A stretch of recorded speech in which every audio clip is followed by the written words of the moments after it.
ബൈബിളിൽ നിഴലായും പൊരുളായും ദൈവം തൻ്റെ ആത്മീക രഹസ്യങ്ങളെ വെളിപ്പെടുത്തുന്നു. അതിനാൽ ക്രിസ്തുവിനോടും സഭയോടും ബന്ധപ്പെട്ടിരിക്കുന്ന 7 സാദൃശ്യങ്ങൾ, 7 പുതിയ നിയമ സാദൃശ്യങ്ങൾ നമുക്കിന്ന് പഠിക്കാം. 7 പുതിയ നിയമ സാദൃശ്യങ്ങൾ അർത്ഥമാക്കുന്നത് സഭായുഗത്തിലുള്ള വിശ്വാസികളും ക്രിസ്തുവും തമ്മിലുള്ള ഹൃദ്യമായ ബന്ധത്തെയാണ്. ഓരോ സാദൃശ്യവും ഊന്നൽ നൽകുന്ന സത്യം നമ്മുടെ ആത്മാക്കളെ തൃപ്തിപ്പെടുത്തുന്നത് ക്രിസ്തുവുമായുള്ള കൂട്ടായ്മയാണ്. അതുപോലെ ഓരോ സാദൃശ്യവും സഭയുടെ ജീവശാസ്ത്രപരമായ ഐക്യവും വിശ്വാസികൾ തമ്മിൽ വേർപിരിക്കാനാവാത്ത നിലയിൽ യോജിപ്പിക്കപ്പെട്ടിരിക്കുന്നു എന്ന സത്യവും നമ്മെ ഓർമ്മിപ്പിക്കുന്നു. ഇതിൽ ആദ്യത്തേത് ഇടയനും ആടുകളും തമ്മിലുള്ള ബന്ധമാണ്. ഇത് കാണിക്കുന്നത് വിശ്വാസികളുടെ നിസ്സഹായ അവസ്ഥയും കർത്താവിൻ്റെ സ്നേഹത്തിൻ്റെ വ്യാപ്തിയുമാണ്. യോഹന്നാൻ 10-ാം അധ്യായം 2 മുതൽ 16 വരെയുള്ള വാക്യം, 21-ാം അധ്യായം 15 മുതൽ 17 വരെയുള്ള വാക്യം. ക്രിസ്തുവാകുന്ന ഇടയൻ ആടുകൾക്ക് വേണ്ടി ജീവനും സ്വാതന്ത്ര്യവും ഉപജീവനത്തിനാവശ്യമായതും നൽകുന്നു. നല്ല ഇടയൻ എന്ന നിലയിൽ ക്രൂശിക്കപ്പെട്ട കർത്താവ് തൻ്റെ ആടുകൾക്ക് വേണ്ടി ജീവനെ നൽകി. യോഹന്നാൻ 10-ാം അധ്യായം 11-ാം വാക്യം. വലിയ ഇടയൻ എന്ന നിലയിൽ ദൈവത്തിൻ്റെ ഹിതപ്രകാരം ഉയർത്തെഴുന്നേറ്റ കർത്താവ് എല്ലാ നല്ല കാര്യങ്ങളും നൽകി വിശ്വാസികളെ പുലർത്തുകയും ചെയ്യുന്നു. എബ്രായ ലേഖനം 13-ാം അധ്യായം 20 മുതൽ 21 വരെയുള്ള വാക്യം. ഇടയശ്രേഷ്ഠൻ, വരുവാൻ പോകുന്ന കർത്താവ്, നിത്യമായ അനുഗ്രഹങ്ങളുടെ ഉറവിടവും തന്നെ അനുഗമിക്കുന്നവർക്ക് നിത്യമായ പ്രതിഫലങ്ങൾ നൽകുന്നവനുമാണ്. 1 പത്രോസ് 5-ാം അധ്യായം 4-ാം വാക്യം. ഇതിൽ രണ്ടാമത്തേത് മുന്തിരിവള്ളിയും കൊമ്പുകളും എന്ന സാദൃശ്യമാണ്. ഇത് ക്രിസ്തു എല്ലാറ്റിനും മതിയായവനാണെന്നുള്ള വസ്തുത വെളിപ്പെടുത്തുന്നു. മാത്രമല്ല, ക്രിസ്തുവിനോടുള്ള കൂട്ടായ്മ നിമിത്തം നമ്മിൽ ഉളവാകുന്ന ഫലത്തെയും കാണിക്കുന്നു. യോഹന്നാൻ 15-ാം അധ്യായം 1 മുതൽ 7 വരെയുള്ള വാക്യം. ക്രിസ്തുവിൽ നിന്ന് ജീവൻ നേടുന്ന കൊമ്പുകളിലൂടെ അവൻ ഫലം കായ്ക്കുന്നു. മുന്തിരി വള്ളിയിൽ നിന്നാണ് മുഴുവൻ ജീവനും ലഭിക്കുന്നത്. കൊമ്പിന് തന്നിൽ തന്നെ ഒന്നും ചെയ്യുവാൻ കഴിയുകയില്ല. ക്രിസ്തീയ ജീവിതം വിശ്വാസത്തോടും സ്വീകരണത്തോടും കൂടിയുള്ള വസിക്കലാണ്, അല്ലാതെ മാനുഷികമായ ശക്തിയിലുള്ള പ്രവർത്തനമല്ല. ക്രിസ്തുവിൽ മാത്രമേ നമുക്ക് ഫലം കായ്ക്കുവാൻ കഴിയുകയുള്ളൂ എന്ന ഓർമ്മപ്പെടുത്തലാണ്. മൂന്നാമത്തെ സാദൃശ്യം കെട്ടിടത്തിൻ്റെ മൂലക്കല്ലുകളും കല്ലുകളും തമ്മിലുള്ള ബന്ധമാണ്. യേശു പണിയുന്ന അദൃശ്യമായ ആത്മീക മന്ദിരത്തെയാണ് ഇത് ചൂണ്ടിക്കാണിക്കുന്നത്.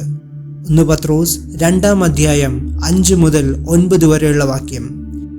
ഇസ്രായേലിന് ഒരു ദേവാലയമുണ്ട്.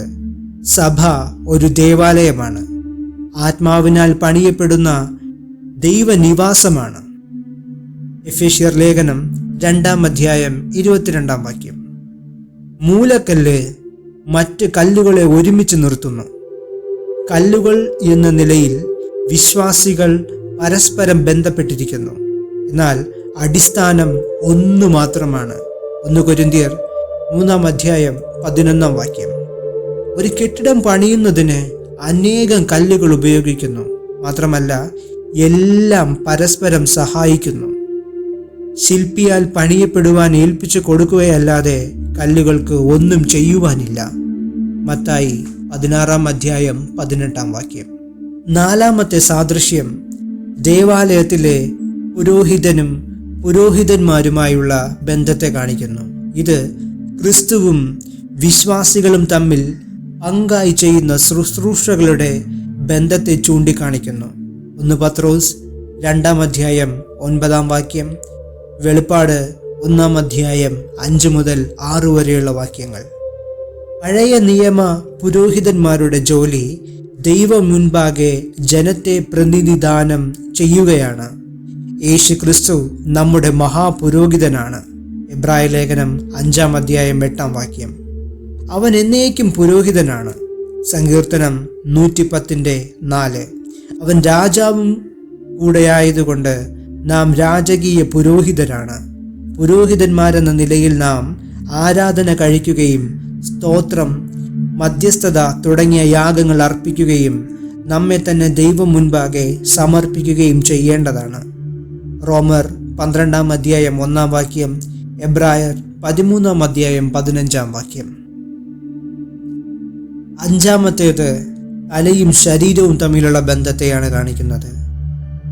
തലയും ശരീരവും എന്നുള്ളത് സർവ്വസാധാരണമായി ക്രിസ്തുവിനെയും സഭയെയും കാണിക്കുന്നതിന് ഉപയോഗിക്കുന്ന ഒരു വിവരണമാണ്. ഇത് വിശ്വാസികളുടെ ഐക്യത്തെയും ക്രിസ്തുവിൻ്റെ അധികാരത്തെയും കാണിക്കുന്നു. റോമർ 12-ാം അധ്യായം 5-ാം വാക്യം. ഒരു മനുഷ്യ ശരീരത്തിൽ ഓരോ അവയവത്തിനും പ്രത്യേകവും വ്യക്തിപരവുമായ പ്രവർത്തനമുണ്ട്. ഓരോ അംഗങ്ങളും വിഭിന്നമാണെങ്കിലും ആവശ്യമുള്ളതാണ്.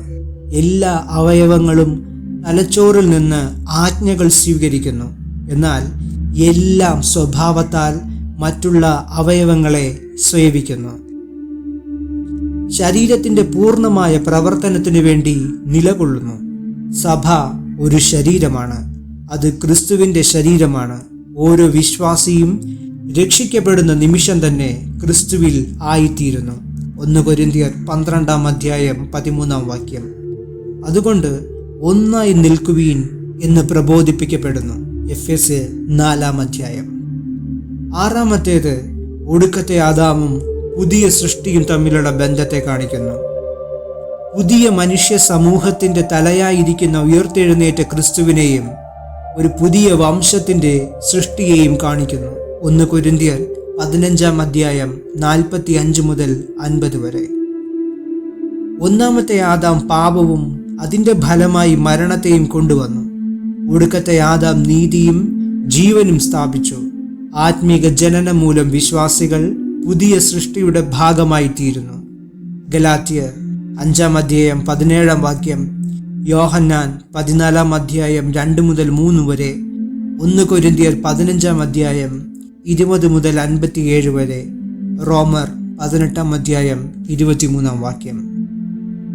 ഏഴാമത്തതും അവസാനത്തേതുമായ സാദൃശ്യം മണവാളനും മണവാട്ടിയും തമ്മിലുള്ള ബന്ധമാണ്. ഇവിടെ ക്രിസ്തുവിലായിരിക്കുന്ന ഓരോ വ്യക്തിയും ആൺ പെൺ വ്യത്യാസമില്ലാതെ എല്ലാവരും സ്ത്രീകളാണ്. സ്ത്രീകളോടാണ് ആത്മീയ ലോകത്ത് ആണിനെയും പെണ്ണിനെയും ക്രിസ്തുവിലായിരിക്കുമ്പോൾ ഉപമിക്കുന്നത്. സഭയും കർത്താവും തമ്മിലുള്ള ഏറ്റവും ഹൃദ്യമായ ബന്ധത്തെ ഇത് ചൂണ്ടിക്കാണിക്കുന്നു. എഫെസ്യ ലേഖനം 5-ാം അധ്യായം 22 മുതൽ 25 വരെയുള്ള വാക്യങ്ങൾ സഭയുടെ മേലുള്ള ക്രിസ്തുവിൻ്റെ അധികാരത്തെയും സംരക്ഷണത്തെയും ചൂണ്ടിക്കാണിക്കുന്നു. മാത്രമല്ല, സഭയും കർത്താവും തമ്മിലുള്ള എന്നേക്കുമുള്ള ബന്ധവും സഭയോടുള്ള കർത്താവിൻ്റെ സ്നേഹം, ഹൃദ്യത, ഐക്യത, ദയ എന്നിവയെയും കാണിക്കുന്നു. ഇപ്പോൾ സഭ കർത്താവിൻ്റെ മണവാട്ടി ആയിട്ടില്ല, എന്നാൽ ഭാവിയിൽ ആകും. കർത്താവിൻ്റെ 2-ാം വരവിൽ സഭ ക്രിസ്തുവിൻ്റെ മണവാട്ടിയായി വെളിപ്പെടുകയും അവൻ്റെ മഹത്വം ധരിച്ചുകൊണ്ട് ക്രിസ്തുവിനോട് കൂടെ വാഴുകയും ചെയ്യും. 2 തീമോഥെയോസ് 2-ാം അധ്യായം 12-ാം വാക്യം, എഫെസ്യർ 1-ാം അധ്യായം 20 മുതൽ 21 വരെയുള്ള വാക്യം, റോമർ 8-ാം അധ്യായം 17-ാം വാക്യം.